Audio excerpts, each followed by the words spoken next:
Australia is well known as a producer of wool, but it is little known that she is her own fifth largest customer, consuming last year 115 million pounds weight of wool greasy at a value of 26 million pounds. At the Australian Wool Bureau in Melbourne, the job is to promote the consumption of raw wool in Australia to Australians. Take the Australian clothing industry, knitwear section, a market representing 37% of wool consumption and into which synthetics have made heavy inroads in recent years by claims of easy care and other performances.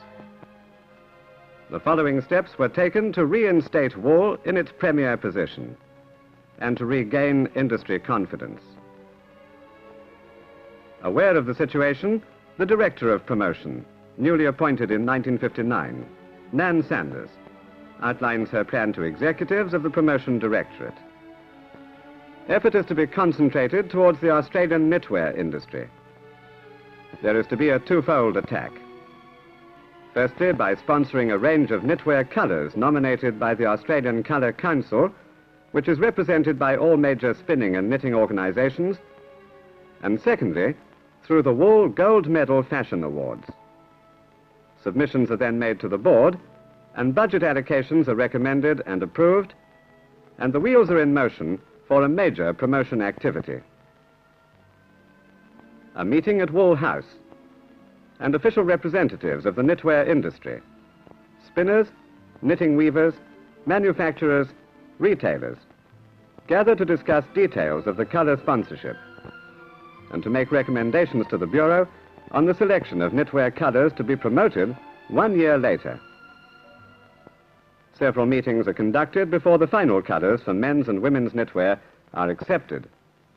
Now follows itemised, careful budget planning and reports on the campaign expenditure.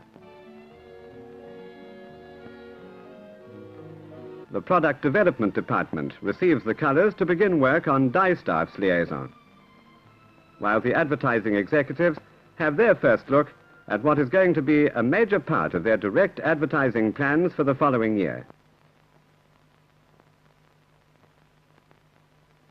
Once formulas are established, care is taken to ensure a simultaneous release to dyers so that no one organisation scoops the other.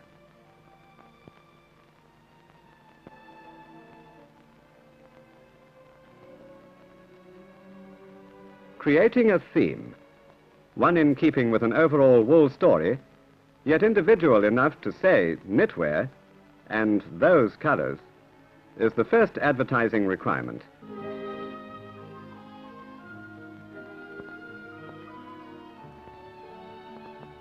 A team of experts are called in: artists, designers, copywriters, to help with the problem.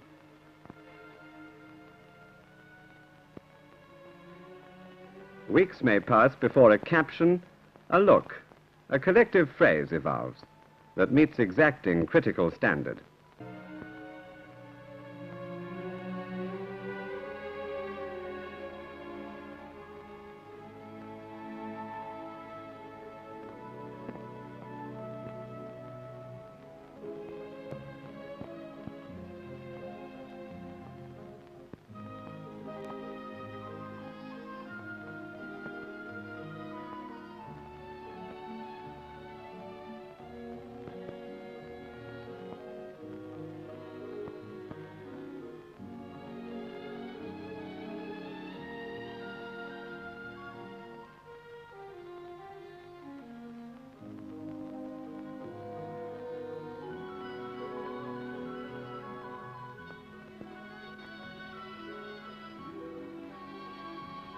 Once the creative thought is approved, it is then passed on to the Bureau for final acceptance. The theme, Wild Colonial Colours, is approved. The industry colour card is compared for colour accuracy.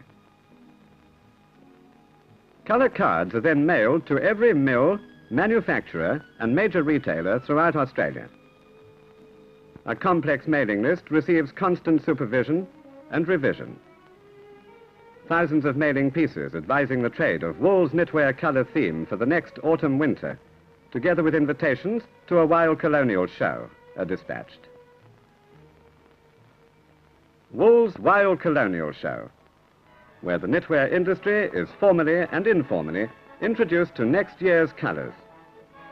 Presented in Australia's oldest wool store, with Wild Colonial Sir William Gunn, chairman of the International Wool Secretariat, and film star Chips Rafferty playing important roles, and Ned Kelly, illustrating one of the menswear colours, also featuring.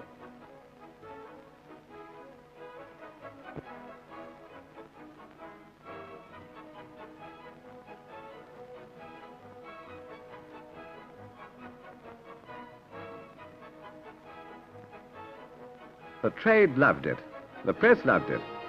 The metropolitan dailies, trade and national magazines gave the Wild Colonial Show full coverage. Now the big job begins preparing press releases informing all interstate and country newspapers of the exciting new colours for wool and preparing the public for a new look for winter.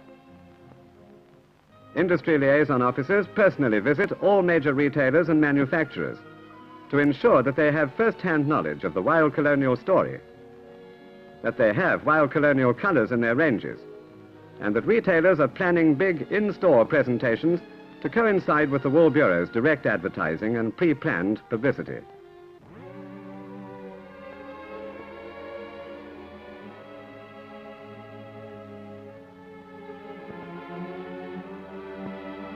At this time, special cooperation is planned to coordinate manufacturers' advertising. And where Wild Colonial styles as well as colours are in major manufacturers' ranges, special garments are chosen to feature in Wool Bureau display material and editorial.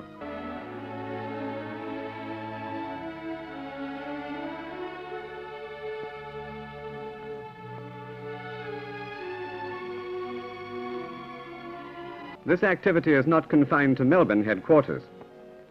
Wool Bureau personnel travel approximately 250,000 miles a year, as far west as Perth, as far north as Cairns, and as far inland as Broken Hill and Burke. Every effort is made to ensure Wild Colonial colours get maximum trade support. At retail education classes, the message is passed on to the men and women behind the counters, ensuring that they too have first-hand information about wool. 150,000 pieces of display material are distributed throughout Australia in time for national opening announcements at the beginning of the autumn-winter season. Meanwhile, the Gold Medal Wool Award competition is well underway. This promotion gives special emphasis to the Wool Gold Medal swing ticket, which is the consumer's identification of fine quality wool.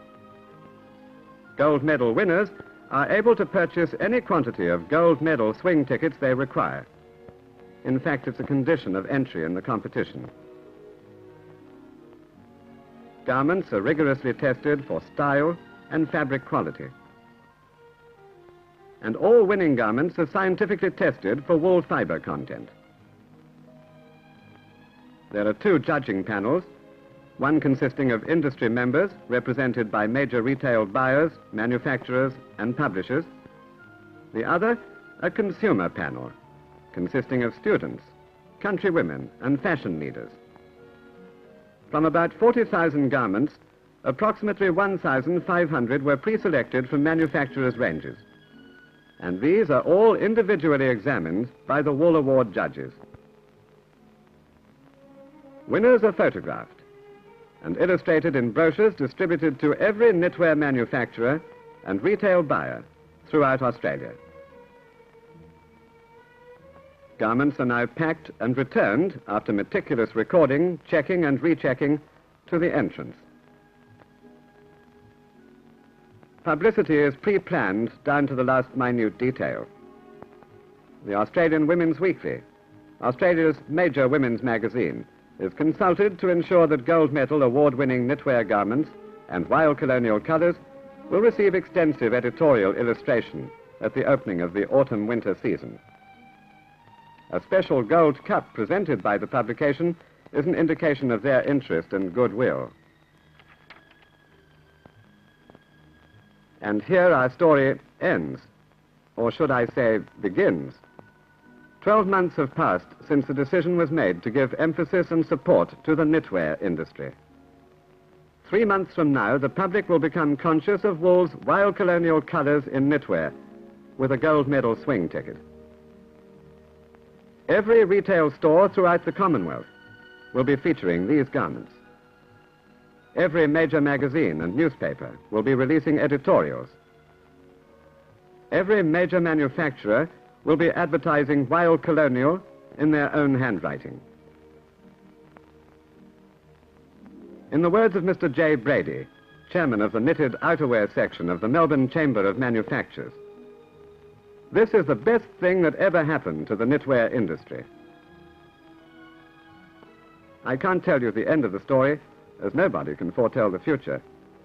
But every indication points to a phenomenally successful season for wool knits.